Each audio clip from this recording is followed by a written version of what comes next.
আমি জানি না যে ডিবি হারুন সাহেবের সাথে আমার মানে কোন মানে কী শত্রুতা। উনি হচ্ছে আমাকে জিজ্ঞাসাবাদের জন্য ডেকে পাঠালেন।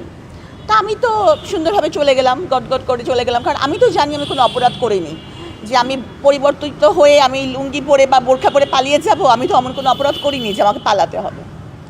তো আমি গেলাম, তো যাওয়ার পর ওই সময় দেখি সমস্ত সাংবাদিক উপস্থিত, মানে উনি আগেই কিছু বলে দিয়েছেন। হ্যাঁ, তো যাই হোক, তো আমাকে বললো জিজ্ঞাসাবাদ করা হবে।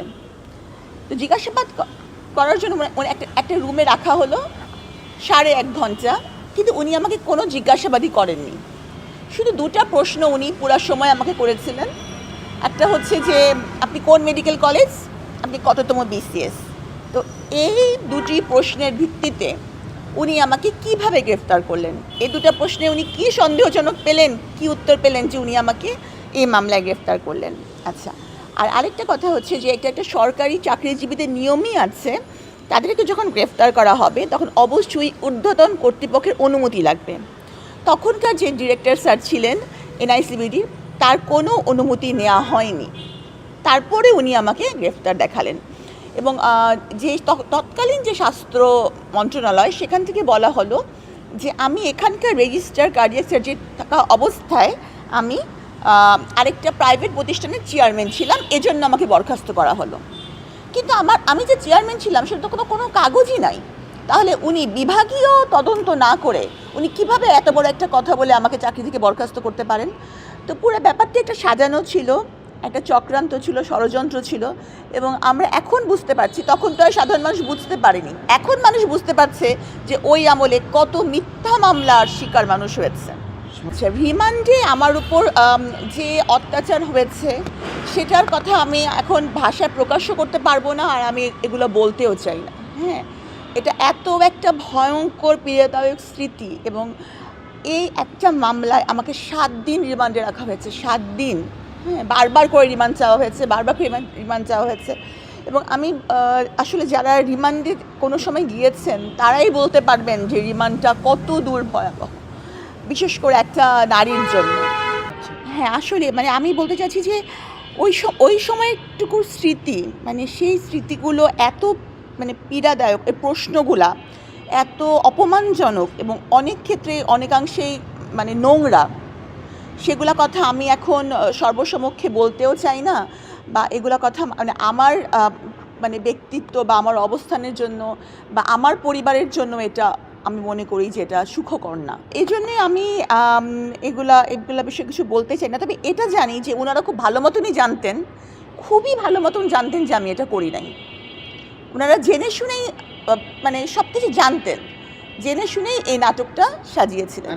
তখন তো বুঝি নাই, একটা ঘরে আটকে রাখা হতো, সারাক্ষণ উপরে মানে অনেক হাই পাওয়ারে বাল্ব জ্বলতো, 4টা একদম চোখের উপরে, কোনো ঘুমানোর কোনো বিষয় ছিল না, মহিলা পুলিশরা ঘিরে রাখতো। তো ওটা আয়নাঘর না কী ঘর এটা তো আমি বলতে পারবো না। শোয়ার কোনো ব্যবস্থা নাই, না শোয়ার কোনো ব্যবস্থা নাই। ওখানে একটা শক্ত কাঠের চেয়ার দেওয়া ছিল এবং উপরে হচ্ছে যে মানে অনেক 4টা অনেক হাই পাওয়ারেরই মানে কোনো ঘুমের ওখানে কোনো ব্যবস্থা নেই, শোয়ার ওখানে কোনো ব্যবস্থা নেই, একটা কাঠের চেয়ার ছিল। তো আমি জানি না ওটাকে কী ঘর, ছোট্ট একটা ঘর, তো ওটাকে কী বলা হবে আমি জানি না, কিন্তু ওখানে আমাকে একলা রাখা হয়েছিল। কোনো বিন্দু মাত্রই মিল ছিল না, ওই প্রশ্নগুলোর সাথেও মিল ছিল না, কোনো উত্তরগুলোর সাথেও মিল ছিল না। যেমন ধরেন আমাকে যখন জিজ্ঞাসাবাদের জন্য ডাকা হলো, তখন আমি বললাম যে মাত্র দুটো মানে 1.5 ঘন্টা রাখার পরে দুটো প্রশ্ন উনি আমাকে করেছেন, যে আমি কোন মেডিকেল কলেজ, আমি কততম বিসিএস, এবং তার ভিত্তিতে নাকি উনি বুঝে গেছেন এই মামলায় আমার সম্পৃক্ততা আছে। তাহলে বুঝতেই পারছেন যে কি। এবং আরেকটা ব্যাপার আমি বলবো যে আমি জানি না যে ওনার কী শত্রুতা। উনি যখন আমার বইমেলায় বইটা নিয়ে আলোচনা হচ্ছে বা বইটা ব্যাপক পরিচিতি পেয়েছে, তখন উনি আমার বইটা বন্ধ করার জন্য চেষ্টা করেছেন, যে সে এত বেশি বাড়াবাড়ি করছে, তাকে আবার জেলে ঢুকিয়ে দেওয়া হবে। তারপর হচ্ছে যে আমি জেল সংক্রান্ত যা বলেছি উনি বলেছেন যে সাবিনা ভাইরাল হওয়ার জন্যই বলছে। তো আমি ভাইরাল হয়ে কী করব? এটা সত্য না। তবে আগে মানে আমাকে জেলে ঢুকানোর আগে উনি দেখা করার কথা বলেছিলেন, কিন্তু আমি যেহেতু ওনার সম্পর্কে শুনেছিলাম সকলের কাছে, আমি ওনার ওখানে যাইনি।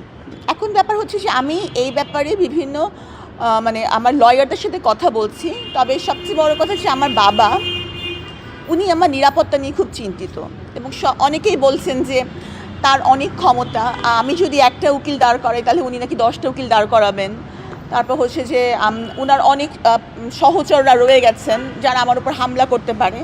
এমনিতেও আমার উপর একটা হামলা হয়েছিল, আপনারা জানেন।